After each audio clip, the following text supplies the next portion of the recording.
Olá, amigo ligado na programação da TVT e você que nos assiste por um dos nossos distribuidores ou pela internet. Estamos começando o programa Brasil Consciência desta semana, uma realização do SINDCT, o sindicato que representa os servidores públicos federais do INPE, do DCTA, do CEMADEM e da Agência Espacial Brasileira.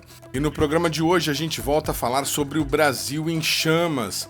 Uma declaração da pesquisadora Luciana Gatti, do INPE, provocou forte reação do agronegócio e de integrantes do governo do estado de São Paulo.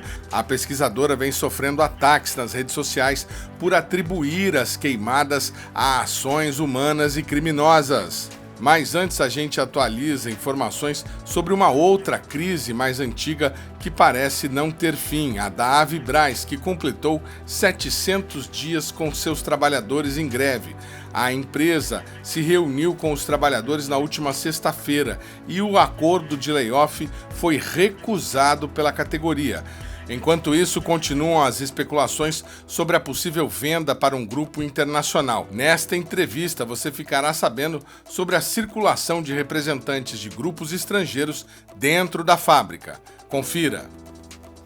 A gente vai conversar nesse momento com o José Dantas Sobrinho, diretor do Sindicato dos Metalúrgicos de São José dos Campos, que está aí por dentro da situação, participou das últimas movimentações com relação à Avibraz. Bom dia, José Dantas, obrigado por você ter atendido ao nosso convite.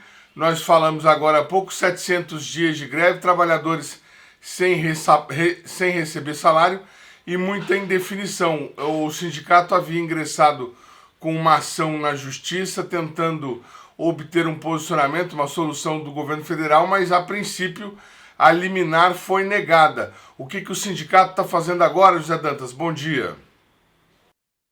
Bom dia a todos os ouvintes aí, né? É muito importante a gente estar conversando aqui, em qualquer momento que seja, estar falando sobre a situação dos trabalhadores da Avibraz e da Avibraz em si, né? Muitos devem, ou não, né? Devem imaginar que o sindicato trava uma luta contra a Avibraz em si. A luta do sindicato é em favor dos trabalhadores da Avibraz. É pela defesa da Avibraz, mas uma Avibraz estatal, uma Avibraz que seja nacionalizada, no mínimo, e no sentido de que os trabalhadores tenham controle, junto com o governo, da Avibraz, porque, no nosso entendimento, a empresa como a Avibraz, assim como foi, assim como é para nós a Embraer, né, é uma empresa estratégica e é fundamental para a soberania do país. Então, nós defendemos a Avibraz mais de qualquer um outro que apareça aí nesse momento querendo defender a Avibraz. Nós defendemos a Avibraz em tudo quanto é lugar que a gente vai. Os produtos da Avibraz. Não tem ninguém melhor para vender os produtos da Avibraz como o Sindicato dos Metalúrgicos, né? Resultado disso é que a empresa se mantém ainda da forma como se mantém até hoje, graças à nossa luta do passado, né? Mais ou menos em 2010, 2012, que foi aquela luta para poder fazer com que o governo investisse na Avibraz naquele momento, que foi um momento parecido como esse que a gente vive hoje, né? Que foi um momento de recuperação judicial, que aí foi aonde apareceu a luz no fim do túnel, que foi o projeto Astros 2020, que foi uma luta do sindicato naquele momento. Então, de lá para cá, a gente vê muita coisa acontecendo no país, no mundo, né? E a gente vê uma coisa que é extraordinária hoje, no sentido de que o mundo vive uma guerra, uma empresa como a Avibraz, né? Temos aqui ameaças, né, vizinhas, inclusive, né, com relação à segurança nacional, e a gente vê uma empresa como a Avibraz. A Avibraz é uma empresa que é a única na América, no hemisfério sul, que detém o poder que ela detém no sentido de ter produtos, né, voltados à defesa. E o país igual o Brasil não era para estar vivendo uma situação que vive aqui. Um processo de que o governo fecha os olhos, como vocês, nós entramos com uma ação para responsabilizar o governo federal, para responsabilizar junto com o governo federal também as Forças Armadas, que dizem defender tanto a Avibraz.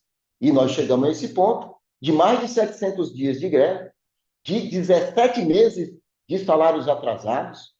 Pouco no país e no mundo passa por uma situação dessa, de trabalhador não ter sequer um salário para poder estar sobrevivendo, né? Então, a gente vê isso acontecendo, a gente vê o governo, os governantes, pouco se lixando. Ah, é uma fábrica lá jogada no canto, lá em Jacareí, no Vale do Paraíba, mas é uma empresa muito importante.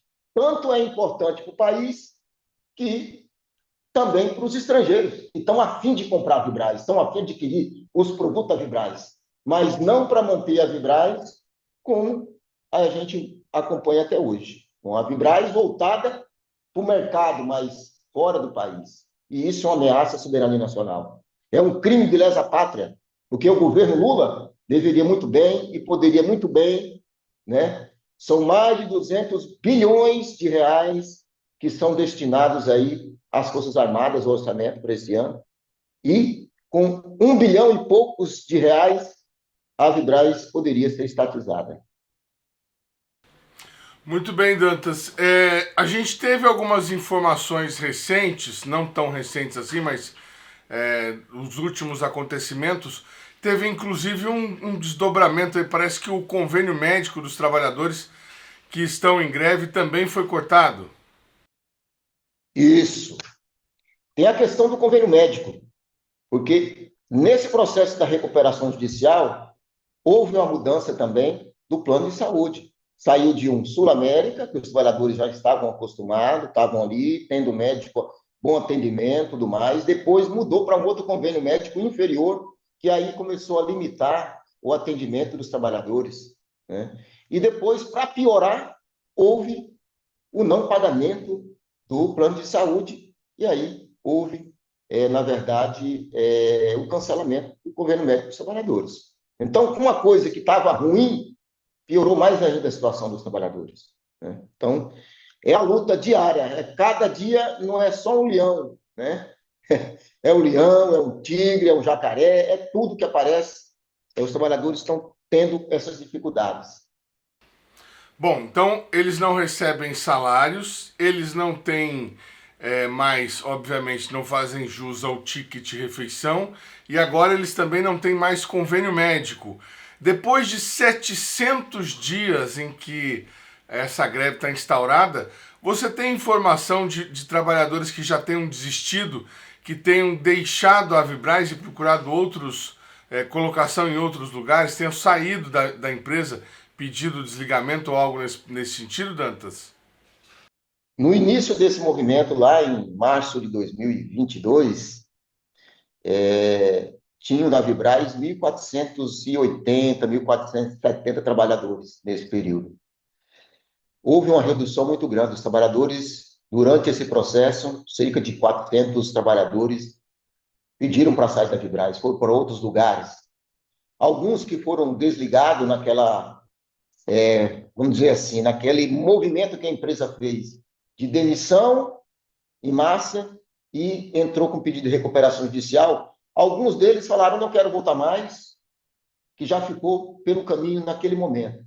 Mas cerca de 400 trabalhadores deixaram a Vibraz, procuraram outras empresas, né? Estão em outro ramo, ou às vezes estão no mesmo ramo, mas em outras empresas do mesmo segmento, ou parecido, né? Segmento parecido.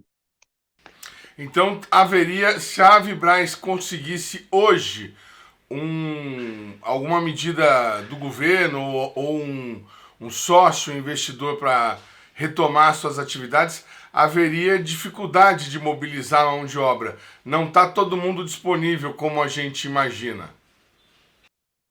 Então, Edmundo, em algumas reuniões anteriores que a gente fez, porque tem aquela discussão da empresa, está negociando aqui, Defendetex, dia 30 de junho a gente consegue, mais 40 dias a gente paga tudo e tal. Nós não colocamos ilusões para os trabalhadores. Nas assembleias que a gente chamava e que a gente chama, a gente diz, nenhuma confiança na direção da empresa, porque as expectativas que jogam para os trabalhadores, depois, no primeiro momento, expectativas positivas e tudo mais, e é bom que tenha expectativas, mas A gente não joga ilusão.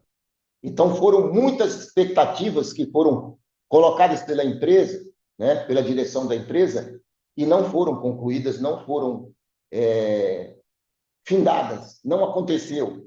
E isso joga para baixo toda a moral dos trabalhadores, toda, né, a expectativa que os trabalhadores eles absorvem isso. E depois, negativamente, isso retorna em forma de decepção, depressão, ansiedade, que isso tudo é responsabilidade da empresa.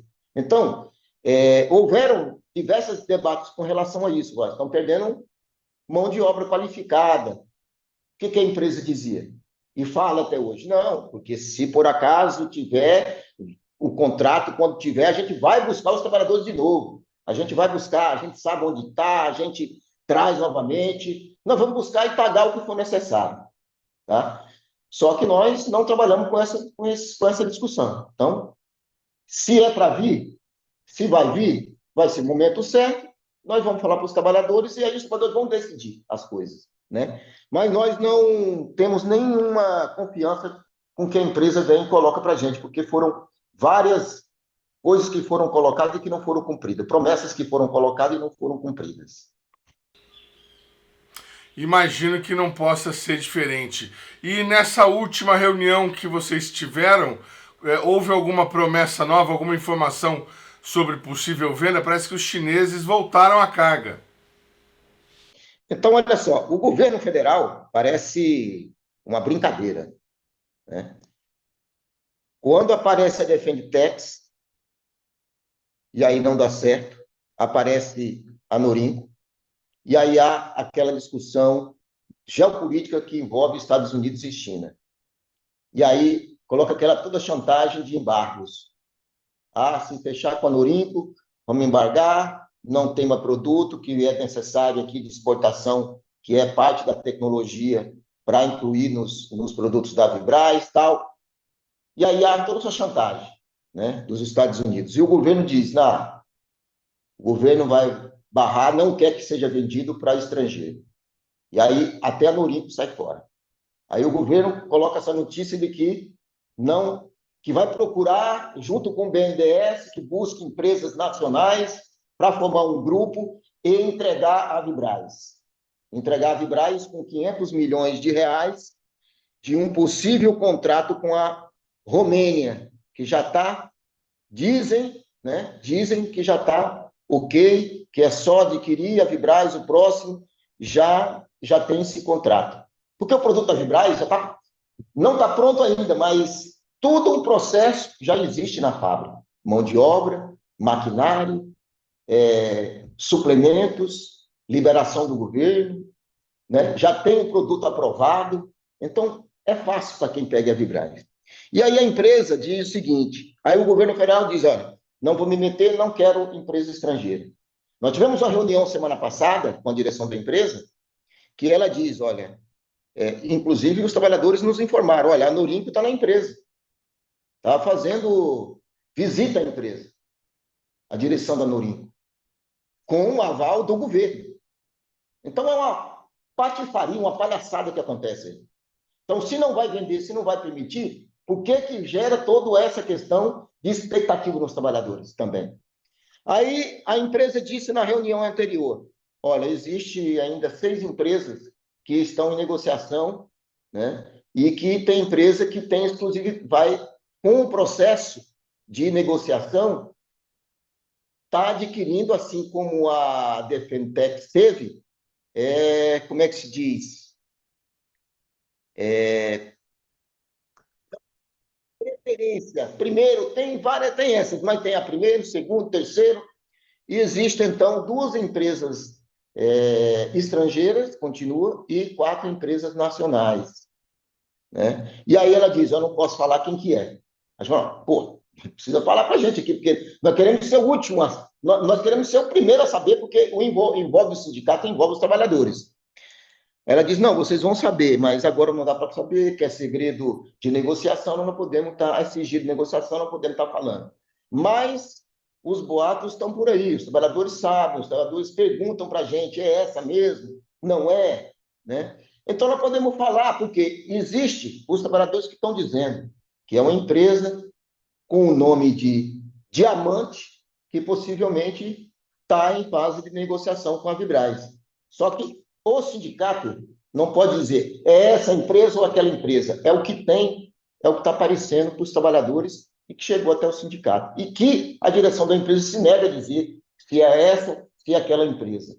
Independente de qualquer empresa que venha adquirir a Vibraz e tirar os trabalhadores dessa situação que está agora.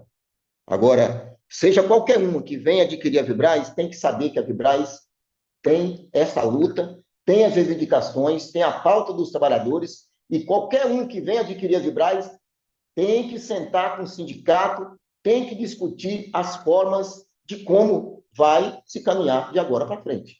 Se não é o João Brasil, os 98 é com quantos por cento?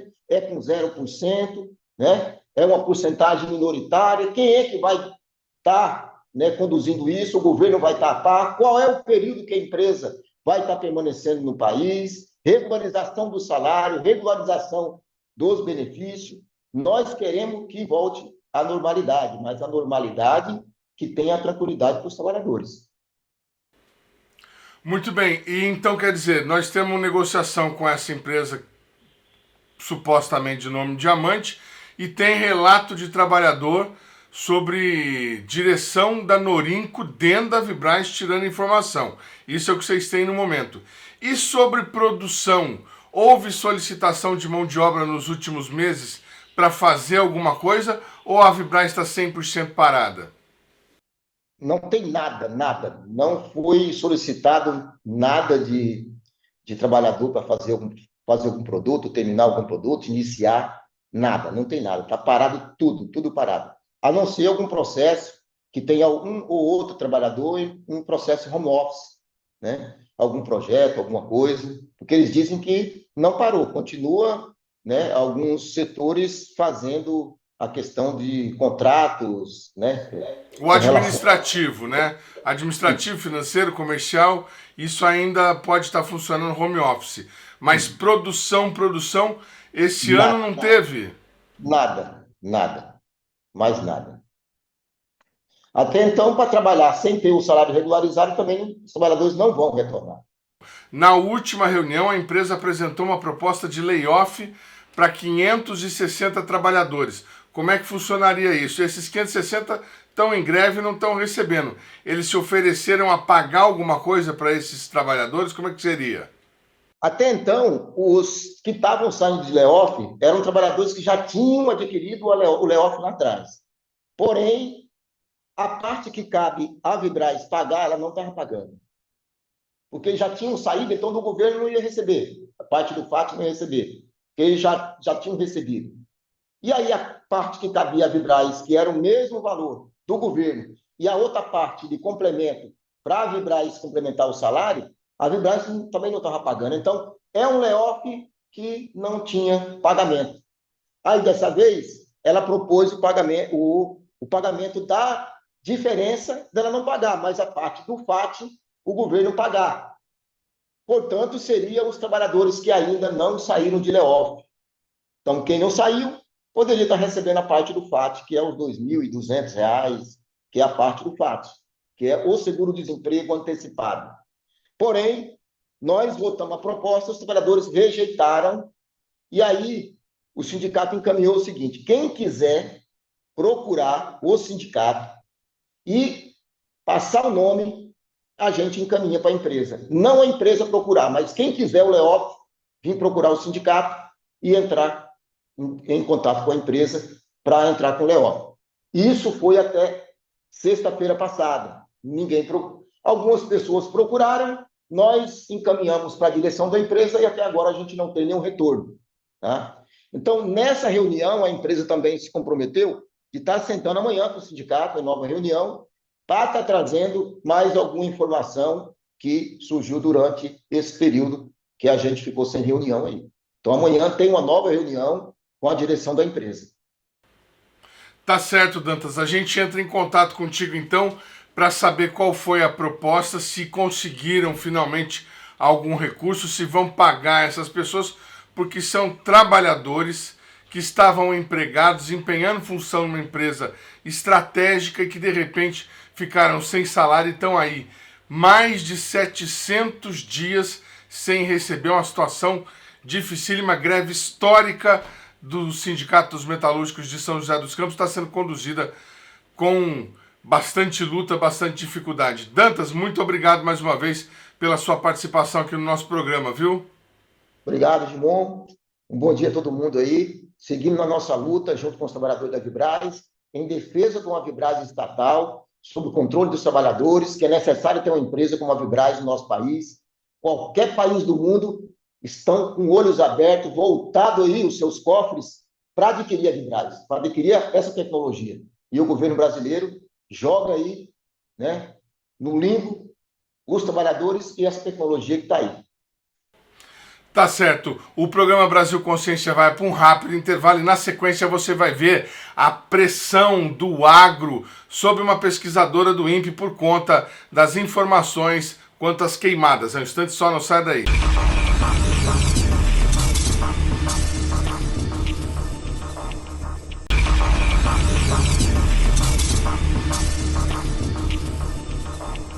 Programa Brasil Consciência, a gente volta agora falando sobre a crise climática, as queimadas sem precedente no Brasil e uma característica do agro. Ele pode ser tudo menos pop. A pesquisadora Luciana Gratti, que a gente já entrevistou aqui nesse programa diversas vezes falando sobre o tema, foi vítima de um grande ataque das organizações ligadas ao agronegócio e até do secretário de Agricultura do Estado de São Paulo na última semana por conta de uma entrevista dada à Globo News na semana retrasada, no finalzinho da semana retrasada.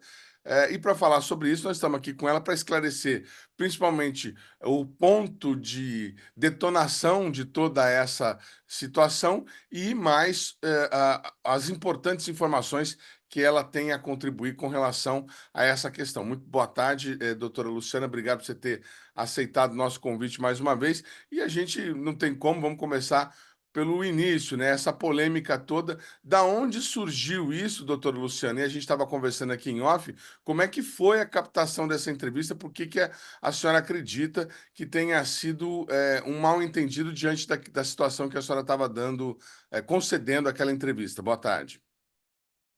Boa tarde. Bom, primeiro, muito obrigada, né, pela entrevista, pela oportunidade de fala. Existe fake news, é o que estão fazendo comigo, é um absurdo, e isso está dentro de todo esse plano de descredibilizar a ciência e a educação, né? O que se quer é um povo desinformado, ignorante, mais fácil de ser controlado.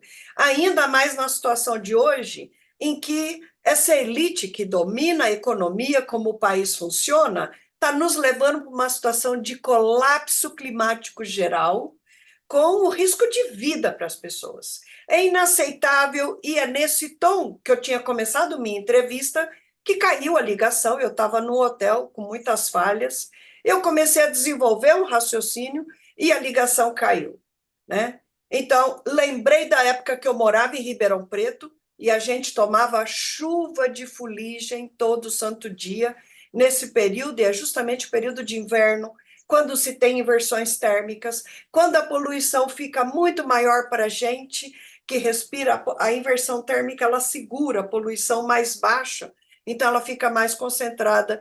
E ali na região de Ribeirão Preto, São Carlos, onde eu morei por muito tempo, né?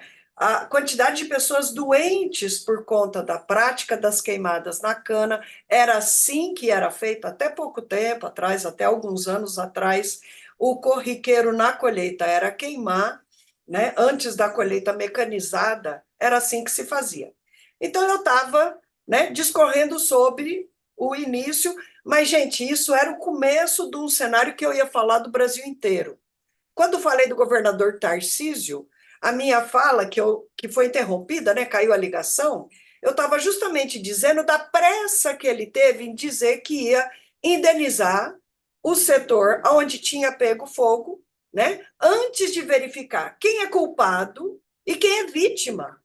Ora, todas as vítimas têm o direito de ser indenizadas, não só um setor. E essa ia ser minha fala quando caiu.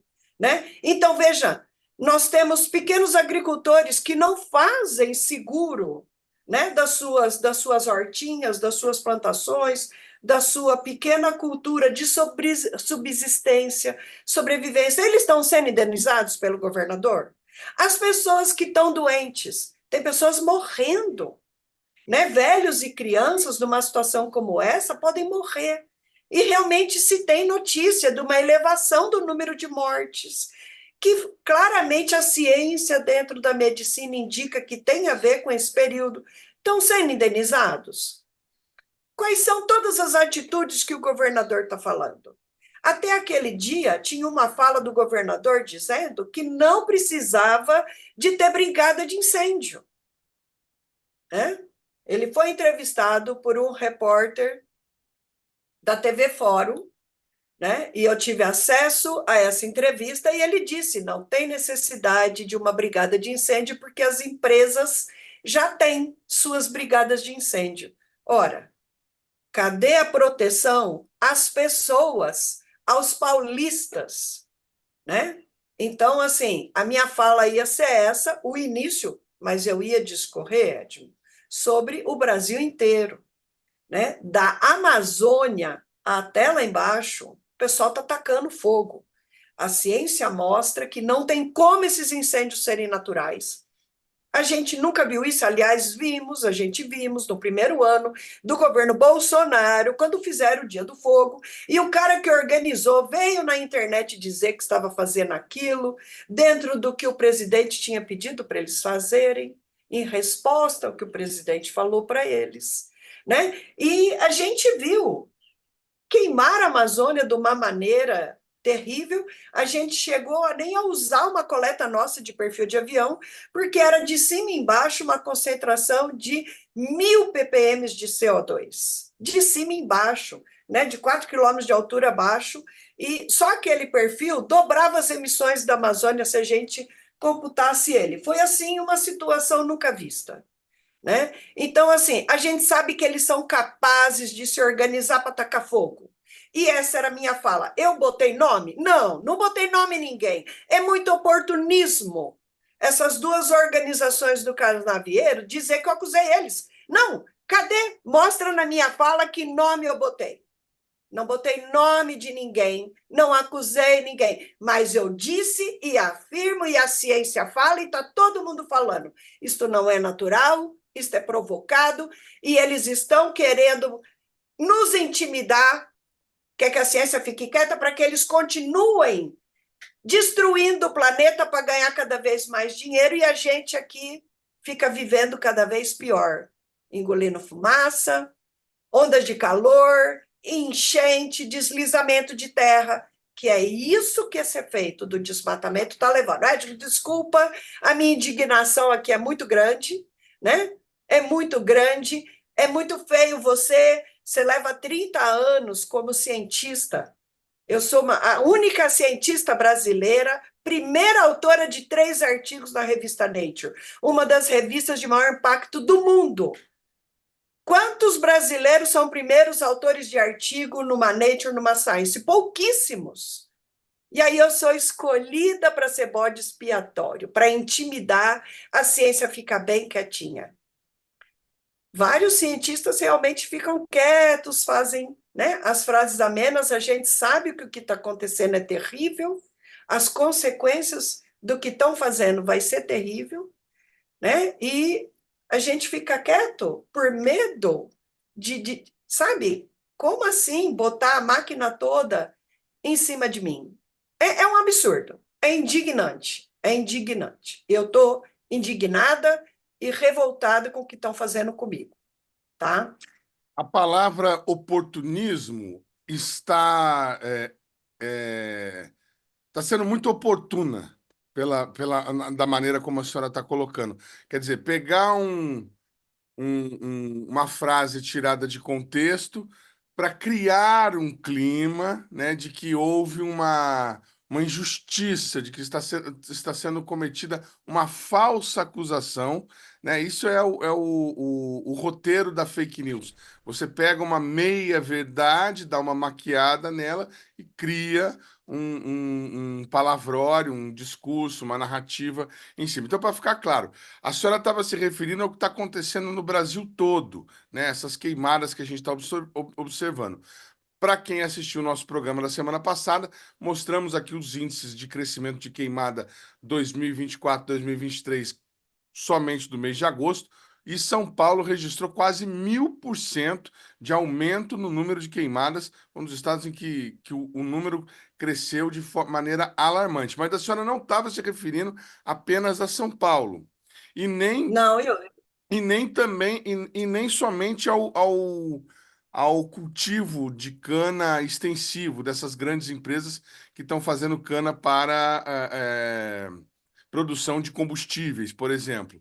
A senhora estava falando de um contexto geral. E por que que a senhora acredita que isso aconteceu? Por que que a interpretação foi essa? bom, eu acho que é um oportunismo de me pegar para Cristo. Vamos intimidar os cientistas para eles ficarem bem quietinhos, enquanto nós estamos aqui no nosso plano de ter mais desmatamento, mais área para transformar o Brasil na fazenda do planeta. Esse é o plano. Então, assim, a minha indignação é muito importante dizer qual foi a distorção feita. Eles fizeram fake news com a minha fala. Por quê? Eles vieram dizer que eu falei em nome do INPE. Não, não falei, tá bem lá. Eu acho, falei eu 3 vezes. Eu acho, né? E era eu acho. A história das queimadas, eu falei muito claro. Eu estava me recordando quando eu morava nessa região e tinha, essa era a prática, né? Eu não falei hoje, não falei hoje, né? Então, assim, não acusei ninguém. Então, eles vêm dizer que eu falei em nome do INPE e, portanto, falei em nome do governo de que eles eram ocupados. Então, a fake news quem montou foi eles em cima de mim, né? Porque, em primeiro lugar, não falei, não dei nome, não acusei ninguém, né? Não existe a citação dessas organizações aí, que até pediram direito de resposta para a Globo, e a Globo deu. Onde já se viu? A ligação caiu, não consegui dizer que, na verdade, é o Brasil inteiro. A Amazônia está em estado de calamidade, né? Eles estão usando as queimadas para desmatar, né? O Pantanal também estão usando para desmatar, para destruir aquele ecossistema e para usar ele para cana-de-açúcar, soja, gado, né? É esse conjunto aí que se vê notícia das atividades que estão sendo feitas, né? Existe projeto governamental no Mato Grosso para que se tenha cana e soja também no Pantanal, né? Então, assim, vamos verificar o que está acontecendo no Brasil.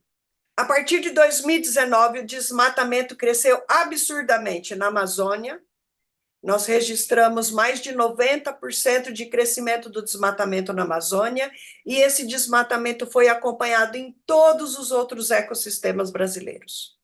E o que a gente viu foi redução de chuva acima do que a gente já estava observando antes de 2019, né? A gente tem um estudo publicado em 2021 mostrando 40 anos até o ano de 2018 relacionando o desmatamento com perda de chuva e aumento de temperatura.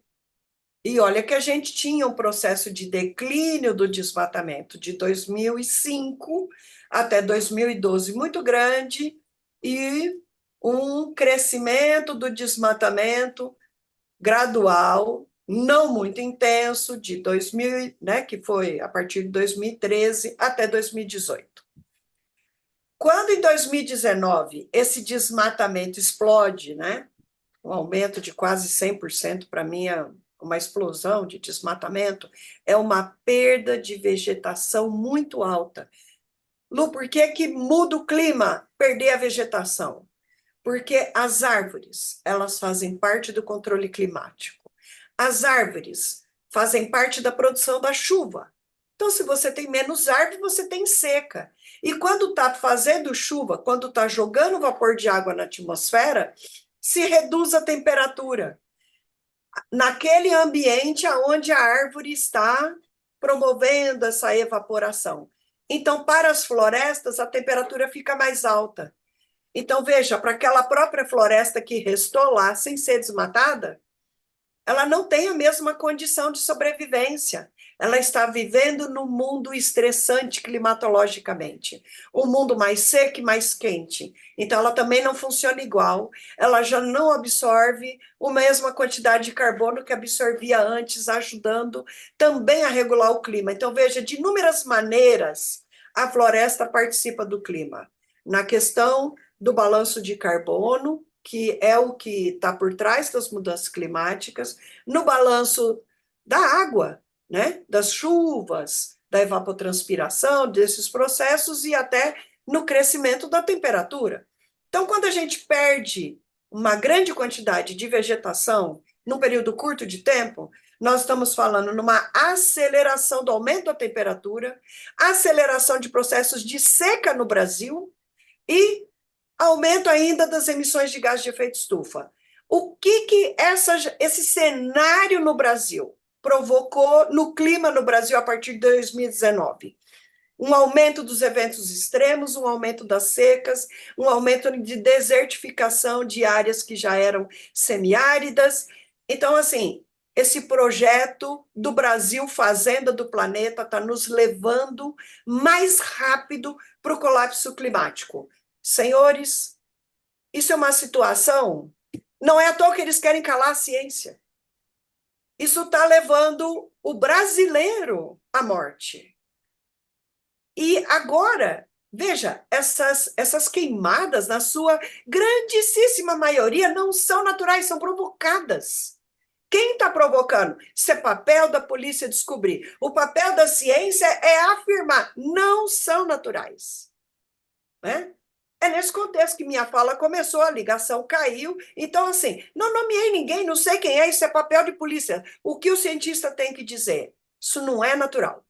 Qual é o fogo que pode ser natural? Quando tem um raio, a vegetação está seca, então você vai ter um incêndio ali começado. Às vezes isso acontece, às vezes, mas não temos notícia de chuva com raio que provocou incêndio. Aí nós podemos ter também, vamos pensar, bom, talvez um incêndio acidental, mas também provocado pelo humano, né? Que é o cara jogar uma bituca de cigarro, a vegetação está seca, mas aí nós vamos ter 2.600 focos de incêndio acidentais em 3 dias só no estado de São Paulo?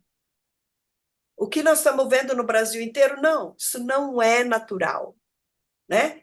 E eu afirmar, eu e tudo quanto é cientista no Brasil que trabalha na área, afirmar isso não é dar nome para ninguém. Ninguém nomeou o nome. Então, o que estão fazendo comigo é que é fake news. Tá? E não vou aceitar. Não vou aceitar. Isso é inadmissível, né? Uma cientista que tem 3 artigos publicados na revista Nature como primeira autora ser desqualificada dessa maneira. Quem são esses, abre aspas, brasileiros? Patriotas? Destrói uma ciência super reconhecida, né, de uma cientista muito reconhecida a nível internacional? São patriotas, aqueles que não têm orgulho, né, dos feitos brasileiros? Quem são esses que estão queimando o Brasil? São patriotas? Gente, que mundo é esse que o pessoal tá, sabe, a gente está... Edmond, se antes a gente já estava caminhando aceleradamente para um colapso climático, dá desespero pensar o que essa perda vegetal promovida por, sei lá eu quem, está botando fogo no Brasil, mas sem dúvida que isso é organizado, né? Não tem como tanta gente botar fogo ao mesmo tempo. Isso definitivamente é organizado. É a polícia que tem que descobrir quem, né? É papel das nossas forças de segurança descobrir quem. Não é papel meu nem de nenhum cientista. Agora, qual vai ser o efeito disso daqui para o futuro no Brasil? Esse é o meu desespero. Porque se antes o desmatamento já provocou o número de mortes que provocou no Brasil por eventos extremos, sem dúvida que o que a gente vai assistir daqui para frente é uma aceleração maior ainda dos eventos extremos e das secas e dos incêndios incontroláveis no Brasil. E dos prejuízos e das mortes e da perda da qualidade de vida da população. Olha, até 2018, a gente assistia esse cenário já acontecendo na Europa, na Califórnia, na Austrália, né? Quem não se lembra dos incêndios em Portugal, Grécia, Itália, né? Califórnia, Canadá, Alasca, Austrália, né? E a gente aqui não tinha isso. Até 2018 a gente não tinha isso, sabe por quê? Pelas nossas florestas e matas, pela umidade da vegetação abundante no Brasil. Ao invés da gente fazer que nem a Costa Rica, que valoriza a sua natureza e entende que ela é o seu maior tesouro, aqui a gente tem um projeto de Brasil Fazenda do Mundo, produzir soja para alimentar porcos na China, na sua grande maioria, né? Produzir carne para exportar para a China, Europa, Estados Unidos, né? Esses outros países também consomem, né? Não interessa quem compra. O que interessa é o seguinte: nós estamos destruindo a nossa proteção climática para um setor pequeno fazer dinheiro. Isso é tão desumano. E aí, o jeito de proteger esse modelo é destruir a reputação de uma cientista. Vocês deviam sentir vergonha. É vergonhoso, é tão baixo, é tão pequeno. E eu tenho que confessar aqui que eu fiquei muito desapontada com a Globo News de ter comprado essa história e ter dado voz a eles, para ajudar eles a destruir a minha reputação. Fiquei bastante desapontada. O programa Brasil Consciência vai para um rápido intervalo, mas a gente volta na sequência com a continuação da entrevista da cientista Luciana Gatti. Um instante só, não saia daí.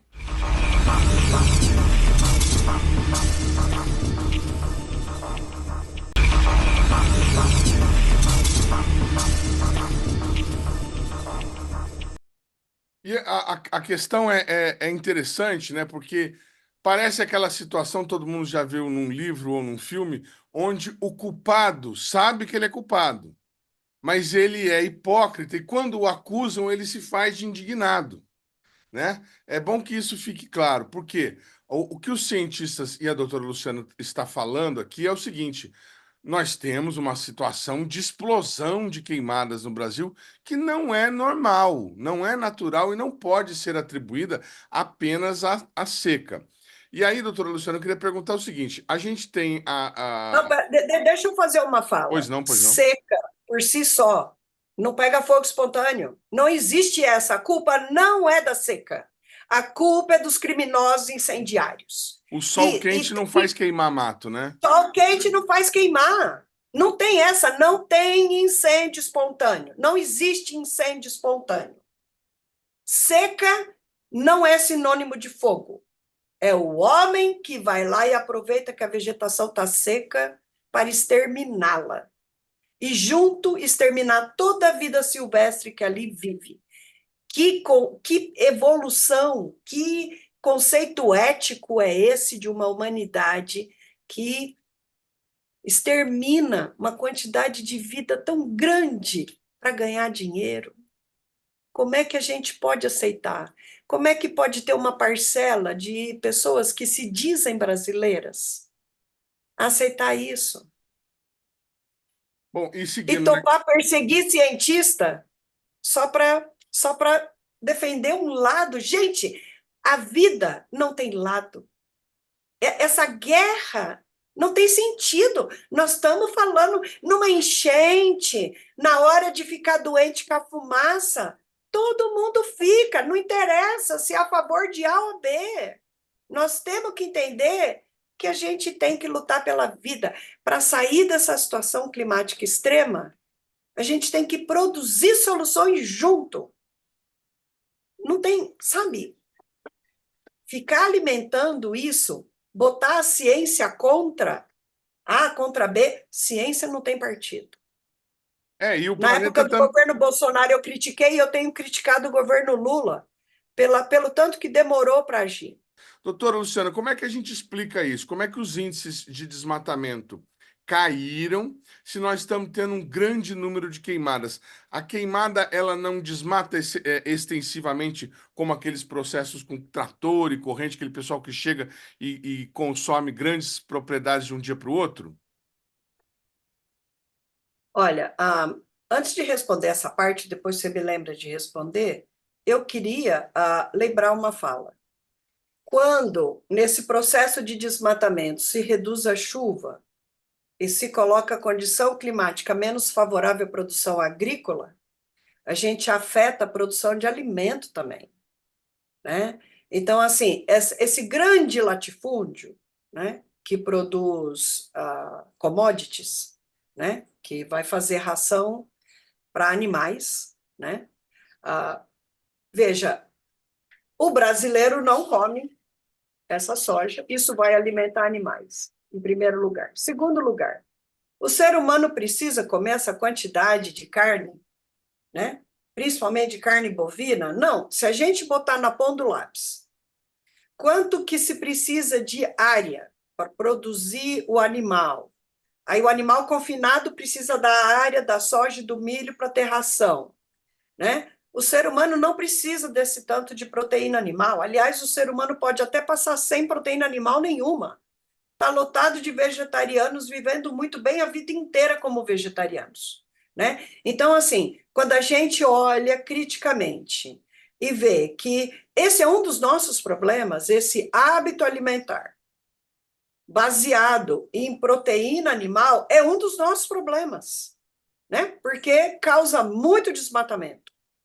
E causa muito desmatamento para ter o gado, né? Na Amazônia, as áreas para o gado são o dobro do que fora da Amazônia, porque o solo é mais pobre, rapidamente ele degrada, né? Então você tem normalmente o dobro de área lá do que o gado aqui. Sabia que 44% do rebanho bovino brasileiro está hoje na Amazônia? Portanto, parar de comer carne bovina seria uma maneira de você proteger a Amazônia. Eu fiz isso há 4 anos atrás. Quarenta e Tá? quatro No por mínimo, cento. reduzir é uma maneira, né, de proteger a Amazônia. Agora, se a população brasileira reduz um pouco esse consumo e a gente continua exportando carne, não vai ajudar a salvar a Amazônia. O que precisa é a gente ter uma política firme do atual governo em paralisar o crescimento do rebanho bovino na Amazônia, da área de soja que estava em moratória, mas só cresce, né? Durante os 2 primeiros anos do Bolsonaro, cresceu 70% a área plantada de soja, quando comparado aos 9 anos anteriores, desde 2010. 70%, né? E cresceu mais ainda até o final de 2022. E eu acredito que, inclusive, agora no governo Lula esteja crescendo. Os fazendeiros lá do Rio Grande do Sul, que desistiram de continuar trabalhando com soja no Rio Grande do Sul, estão se mudando para a Amazônia. Então, assim, os grileiros estão lá desmatando, vendendo essa terra muito barata, então eles compram a terra barata. Tem portos que dali já exporta direto, né? Então, assim, isso é um problema. Nós estamos perdendo a floresta amazônica para produzir carne, soja e milho e vender madeira. E estamos sofrendo de aceleração das mudanças climáticas no Brasil. Então, assim, se colocasse todo esse custo na ponta do lápis, o setor que paga pouco imposto e o tanto que os eventos extremos estão custando para a população brasileira. Ainda assim, valeria a pena a gente fazer um Brasil fazenda do planeta? Agora, a relação entre as quedas de desmatamento observadas e o aumento nas queimadas. Por que que uma coisa Sim, tem não a ver com a não outra. tem a ver com a outra? E a questão, assim, Bom, primeiro, vamos voltar. a gente tem diversos vídeos mostrando, durante essa crise do fogo aí, fazendeiros colocando fogo no canavial. Isso circulou nas redes. É bom que isso fique registrado. Mas, pois não, fica à vontade. Então, primeiro, está existindo, né, uma atuação muito bacana do Ministério do Meio Ambiente em reduzir o desmatamento, né? Ele reduziu 40% ano passado, vamos ver, né, esse ano quanto vai ser, né? Então, existe. Você sabe que ali, se não me engano, foi Novo Progresso, não sou muito boa de guardar nomes, talvez seja, que o pessoal fez anúncio que isso era uma vingança, tá? Então, claramente, assim, eles estão usando a queimada para abrir áreas. A gente coleta com avião, e eu tenho recebido muitas fotos das empresas, né, que fazem voo, que estão vendo. Você vê a queimada ser exatamente num quadrado ali, numa área certa, que eles querem desmatar. Então, eles vão, retiram as grandes árvores, vendem e taca fogo no resto, cerca em volta e taca fogo no resto. Só que está tudo muito seco. Então, a floresta está queimando, antes ela não queimava. É isso que esse desmatamento fez. Esse desmatamento tornou a floresta amazônica incendiável, inflamável. Né? Por quê? Porque reduz a chuva e aumenta a temperatura. Então, isso faz a vegetação estar mais seca. Né? E esse é o processo que está acontecendo. No sudeste da Amazônia, em 40 anos, a temperatura nos meses de agosto, setembro, outubro subiu 2,5 graus. E teve uma perda de chuva nesse período de 25%. No nordeste da Amazônia, é pior ainda, né? A gente perdeu 35% de chuva em 40 anos nesses meses. Nós estamos falando, gente, de uma floresta tropical úmida, que está deixando de ser úmida. E aí ela está ficando inflamável. E aí eles estão podendo agora usar o fogo como desmatamento. E o Brasil inteiro fica mais seco com a floresta mais seca. Porque a floresta sob estresse, ela faz menos fotossíntese, ela fica lá com o estômago fechadinho para não perder água, porque não tem água para ela puxar do solo. O solo está muito seco. Então, a gente tem menos chuva. O Brasil inteiro está ficando mais seco nesses mesmos meses ao longo desse período. Então, cada vez mais, usar fogo nesses 3 meses tem que ser proibido. Até como prática de cultura, de manejo, tem que ser proibido. Por quê? Gente, vai ficar cada vez pior. Dos 40 anos para cá, foi ficando cada vez pior. E com essa aceleração que ocorreu no desmatamento no Brasil, a partir de 2019. Agora, esses incêndios generalizados no Brasil inteiro. Essa situação, ela piorou tremendamente mais. Edmo, pensa numa bola de neve descendo a montanha com neve. Ela vai cada vez ficando maior. É disso que nós estamos falando. De uma seca cada vez pior nesses meses, temperaturas mais altas, incêndios incontroláveis cada vez mais. Qual é o lucro que nós vamos ter com esse Brasil fazenda do mundo, destruindo a condição climática brasileira? Não dá para só ficar culpando a mudança climática global, gente. Isso é botar a cabeça embaixo da terra como avestruz, tá? O que está sendo feito no Brasil tem muito mais a ver com o que está acontecendo no Brasil do que a mudança climática global. Ela nos afeta? Ela nos afeta. Só que ela é somada a esse cenário de aceleração do desmatamento que está destruindo as proteções climáticas que a gente tinha com toda essa vegetação exuberante, com a floresta amazônica, todos os nossos ecossistemas. Os rios estão secando, porque, né, tudo quanto é área vai sendo desmatada para virar plantação de commodities, né? E aí a gente vai tendo perda de água nos rios, nas nascentes. Isso é cenário catástrofe, gente. Aí liga a termoelétrica porque não tem mais rio para produzir energia na base hidrelétrica, né? Liga a termoelétrica e joga mais gás de efeito estufa na atmosfera. E não adianta dizer que gás natural fóssil é energia de transição. É transição para o pior.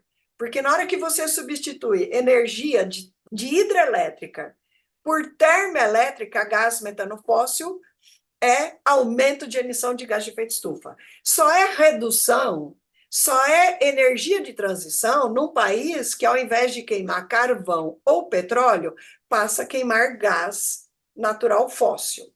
Porque ele emite menos, ele é fóssil, ele emite menos que carvão e petróleo. Mas para nós, substituir hidrelétrica com termoelétrica a gás natural fóssil é aumentar a emissão. Então, assim, é um cenário cada vez pior, né, com perspectivas cada vez piores. E a gente tem que mudar o que está sendo feito hoje, né? A gente tem que entender que esse modelo agrícola tem que ter mais preservação ambiental para ele ser sustentável, para ter chuva, a agricultura precisa de chuva, precisa haver mudanças nesse modelo. A diretoria do SINDICT tem se posicionado contra qualquer tipo de intimidação ou cerceamento ao trabalho do pesquisador cientista brasileiro. E o presidente do sindicato, Fernando Moraes, gravou uma mensagem de apoio à cientista. Nós queremos apresentar, primeiramente, a clareza da necessidade, da obrigação de um cientista, de um pesquisador, que faz um trabalho de interesse da sociedade, remunerado pela sociedade, de poder apresentar esses seus pontos, essas suas pesquisas, essas suas convicções. Por quê? Porque ele é o trabalho de um cientista e que deve ser apresentado para a sociedade para que ela possa avaliar. Quando um cientista passa 20, 21, 25 anos colhendo dados, fazendo comparações, traçando gráficos, concluindo trabalhos, ele tem a obrigação de devolver para a sociedade. Isso é comum em todos os centros de pesquisa, isso é comum em todos os laboratórios. E não foi e não é diferente para a doutora Luciana Gatti. A doutora Luciana Gatti é uma servidora do INPE, uma servidora, pesquisadora, doutora, uma cientista de renome internacional nessa área de queimadas e desmatamentos. Ela vem estudando tudo isso que está acontecendo já de longa data. E a servidora, a pesquisadora, a cientista foi a um canal de televisão convidada, ela não tem poderes de se convidar, ela foi convidada para apresentar o que ela tem em função do momento atual. E o momento atual era, naqueles dias, e atualmente também é, essa imensa queimada, esse Brasil em chamas, que é o que está acontecendo. O Brasil em chamas. E o que ela fez foi se apresentar num canal de televisão e colocar as suas observações. Ela não fala especificamente de uma pessoa, ela não fala especificamente de um local, mas ela fala do que está acontecendo com relação ao fogo.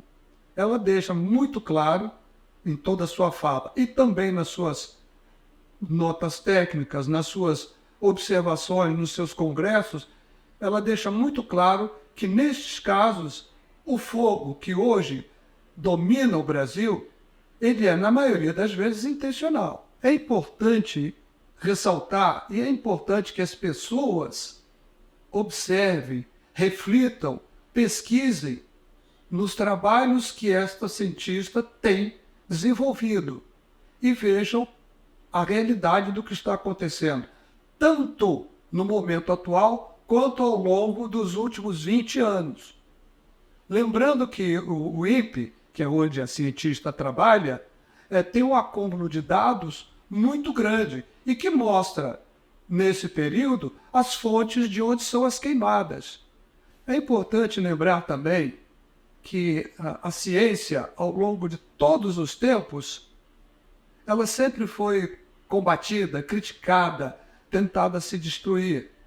Cabe lembrar um exemplo recente, quando Ricardo Galvão, que era diretor do INPE, defendeu o INPE porque estava mostrando a realidade dos fatos de desmatamento para o governo anterior. E ele foi exonerado porque defendeu o INPE e falou: os dados são verdadeiros. Não vou aceitar que se submetam o INPE a uma desfaçatez dessa forma. Foi exonerado. A doutora Luciana, pesquisadora, cientista, também está na mesma situação. Ela está sendo atacada porque mostra fatos verdadeiros e que possivelmente incomodam a muitas pessoas. A gente volta na semana que vem com mais uma atração inédita. Tchau, gente. Um abraço.